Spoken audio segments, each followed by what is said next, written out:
श्री गणेशाय नमः। शांताकारं भुजगशयनं पद्मनाभं सुरेशं विश्वाधारं गगनसदृशं मेघवर्णं शुभांगं लक्ष्मीकान्तं कमलनयनं योगिभिर्ध्यानगम्यं वंदे विष्णुं भवभयहरं सर्वलोकैकनाथं। हे अनंत भगवान, आप ही संसार के आधार हैं, आप ही अनंत शक्ति और शांति के स्वरूप हैं। हम सभी को अपनी कृपा दृष्टि प्रदान करें। हरे कृष्ण। प्रिय श्रोताओं, आज हम बात करेंगे भाद्रपद मास के शुक्ल पक्ष की चतुर्दशी तिथि को मनाए जाने वाले अत्यंत पावन और पुण्यदायी पर्व अनंत चतुर्दशी की। यह दिन अनंत भगवान श्री विष्णु को समर्पित है। यह व्रत प्राचीन काल से चला आ रहा है। यह जीवन में धन, वैभव, स्वास्थ्य, संतान सुख और सभी कार्यों में सफलता प्रदान करता है। इस दिन विशेषकर अनंत सूत्र बांधने की परंपरा है। यह सूत्र भगवान विष्णु की अनंत कृपा का प्रतीक है, जो भक्त की हर कठिनाई से रक्षा करता है। कहा जाता है कि जो इस दिन अनंत भगवान का व्रत करता है और कथा सुनता है, उसके समस्त दुख, संकट और क्लेश दूर हो जाते हैं। एक बार धर्मराज युधिष्ठिर ने राजसूय यज्ञ का आयोजन किया। यज्ञशाला इतनी अद्भुत थी कि जहाँ पानी था वहाँ धरती दिखती थी, और जहाँ धरती थी वहाँ पानी का भ्रम होता था।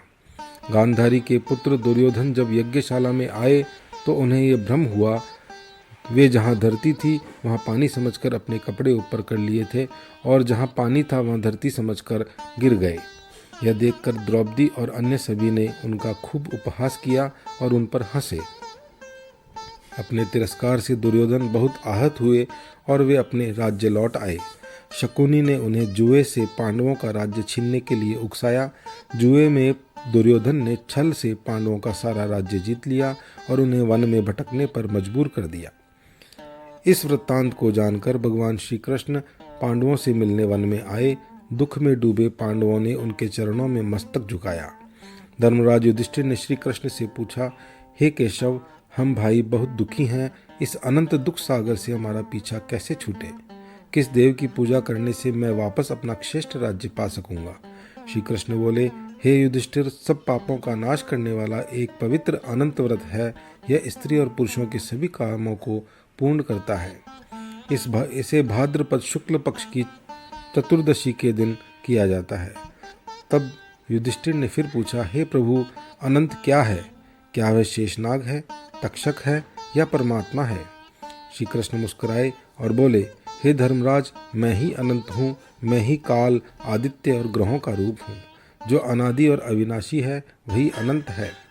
सज्जनों के पालन के लिए ही मैं इस धरती पर प्रकट हुआ हूँ। श्री कृष्ण ने आगे बताया कि यह व्रत सबसे पहले सतयुग में सुमंतु नामक ब्राह्मण की पुत्री सुशीला ने किया था। सुशीला का विवाह कौंडिन्य मुनि से हुआ था। एक बार यात्रा के दौरान सुशीला ने यमुना नदी के किनारे कुछ स्त्रियों को अनंत व्रत करते देखा। उन्होंने भी श्रद्धापूर्वक व्रत किया और अपने हाथ में 14 गांठों वाला अनंत सूत्र बांध लिया। इस व्रत के प्रभाव से मुनि कौंडिन्य का घर धन धान्य से भर गया। लेकिन एक दिन उन्होंने सुशीला के हाथ में बंधा हुआ अनंत सूत्र देखा। धन के अहंकार में अंधे होकर उन्होंने सूत्र को तोड़कर आग में फेंक दिया। इसके बाद उनके घर में घोर दरिद्रता आ गई। सारा धन संपत्ति सब कुछ नष्ट हो गया। उन्हें अपने किए पर बहुत पछतावा हुआ। उन्होंने भगवान अनंत को खोजने के लिए वन में निकल पड़े। अंत में निराश होकर उन्होंने अपने प्राण त्यागने का निश्चय कर लिया। भगवान अनंत के दर्शन और शिक्षा। तभी कृपालु अनंत देव एक वृद्ध ब्राह्मण के रूप में प्रकट हुए और उन्हें गुफा में ले गए, जहाँ दिव्य सिंहासन पर विराजमान भगवान अनंत ने उन्हें दर्शन दिए। कौंडिन्य मुनि ने क्षमा मांगते हुए अपनी मूर्खता स्वीकार की। भगवान अनंत ने कहा, तुम अपने घर वापस जाओ और 14 वर्षों तक अनंत का व्रत करो। तुम्हारे सभी पाप मिट जाएंगे और तुम्हें परम सिद्धि प्राप्त होगी। कौंडिन्य मुनि ने भगवान की आज्ञा का पालन किया और 14 वर्षों तक व्रत किया। अंत में उन्हें सभी सुख, धन और मोक्ष प्राप्त हुआ। निष्कर्ष, श्री कृष्ण ने युधिष्ठिर से कहा, जो मनुष्य इस कथा को पढ़ता है या सुनता है वह सभी पापों से मुक्त होकर परम गति को प्राप्त करता है। आप भी यह व्रत करें और आपकी सभी इच्छाएं पूरी होगी। तो आप भी इस पावन व्रत को करें और भगवान अनंत की कृपा प्राप्त करें। कथा समाप्त हुई। सभी प्रेम से बोलिए, अनंत भगवान की जय।